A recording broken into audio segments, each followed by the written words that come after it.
And speaking of crosses, one afternoon I remember sitting quietly in a hospital room with an elderly woman who was in the process of dying.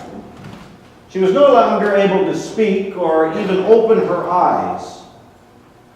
As this gentle soul lay in her bed and the sun made its way through the window and fell softly upon her wrinkled hands, it revealed a little cross. I sat looking at this cross and marveling at how the symbol was once used to instill fear in people. It was used to execute and intimidate people who did not fall into line with the rulers of the Roman Empire.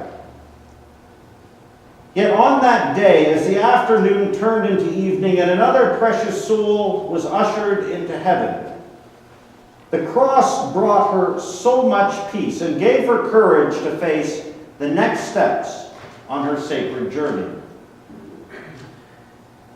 Christ is the reason the cross is no longer a symbol to be feared. Rather, it has become a symbol of hope, courage, and love. I once read that there are two basic motivating forces, fear and love. And when we are afraid, we pull back from life. When we are in love, we open to all that life has to offer with passion, excitement, and acceptance. Throughout his ministry, Jesus had a way of facing his fears with love. He saw every situation with hope and moved forward with courage, allowing love to rule the day. He refused to accept life as it was and allowed love to shape what could be. Palm Sunday is a wonderful example of Jesus facing his fears and moving forward with courage for the greater good. Jesus knew that the religious leaders were out to get him, and yet instead of slinking into the city under the cover of darkness, he rides in triumphantly in a manner that is bound to reveal that he is the Messiah. Instead of riding in as a conqueror on a chariot or a stallion, he rides in on a colt. Something a king would ride in only in times of peace. So Jesus' journey forward upon a colt was a message to declare that he is a king proclaiming peace and love.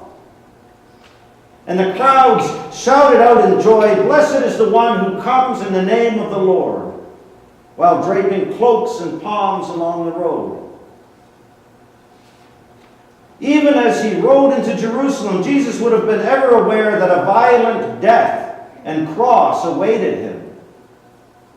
Yet he continued with courage, dreaming of what could be. On this Palm Sunday, are we able to set our fears aside and become motivated by love? Are we able to look beyond what is and find ways to see what could be? Palm Sunday is a time we are reminded that we cannot allow fear to control the vision God has for his people. God is love, and love always focuses on raising people up, not on knocking them down. Christ's love was used to see beyond what was and open the world up to what could be. Where others would see a blind beggar, Christ's love allowed for him to envision a worthy human being, capable of seeing and living into God's journey. Where others saw a no-good prostitute and wanted to kill her, Jesus saw a woman in need of love, someone's daughter and sister, someone who made mistakes yet was just as much a child of God as the people who worshiped in the temple every day. Where others saw a crowd too immense to possibly feed, Jesus saw a crowd so hungry for God's love that it would not be difficult at all to nourish their souls with the good news. Where others saw an instrument of death, Jesus saw a symbol of life. The longer I study the life of Christ, and the more I've come to realize that personally, I have to find and put love first. Even if that means saying and preaching topics that can make some people uncomfortable. When I first started in ministry and began my time here at Holy Trinity, I remember some well-meaning people advising me that I might want to steer away from certain subjects because, they said, if I talk about them, I might offend some people.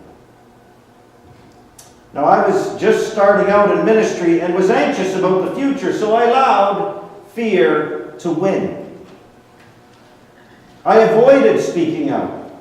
And although every fiber of my being told me I needed to, I was more concerned that some people might leave the church. But God has a way of putting things in perspective.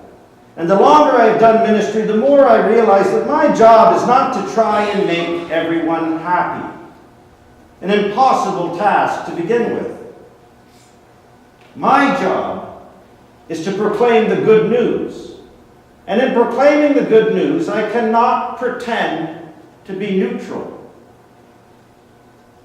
Desmond Tutu once said, "If you are neutral in situations of injustice, you have chosen the side of the oppressor.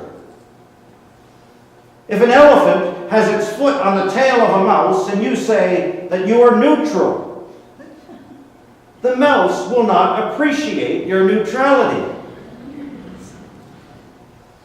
Our God is not neutral. We have a God who does take sides. Our God is a God of underdogs, who will not let us forget the widow and the orphan. Our God is a God who has a bias for the weak. And we who worship this God and have to reflect the character of this God, we have no option but to have a like special concern for those who are pushed to the edges of society. For those who, because they are different, seem to be without voice. We must speak up on their behalf, and on behalf of the drug addicts, and the down and outs, and on behalf of the poor, and on behalf of the hungry and the marginalized ones, and on behalf of those, because they have a different sexual orientation from our own, tend to be pushed away to the periphery. We must be where Jesus would be. This one who was vilified for being the friend of sinners. Now here in Lucan, I'm happy to say love continues to win. Sunday after Sunday, not only has our congregation remained intact, we have new people coming into the church. It's amazing what can happen when you allow love in. Today, as we come forward to share in the bread and wine, each of you will be given a cross made from a palm. Take that palm home. Put it somewhere you'll see it daily. Allow it to remind you that while you face the next steps of your sacred journey, You will either be motivated by fear or love.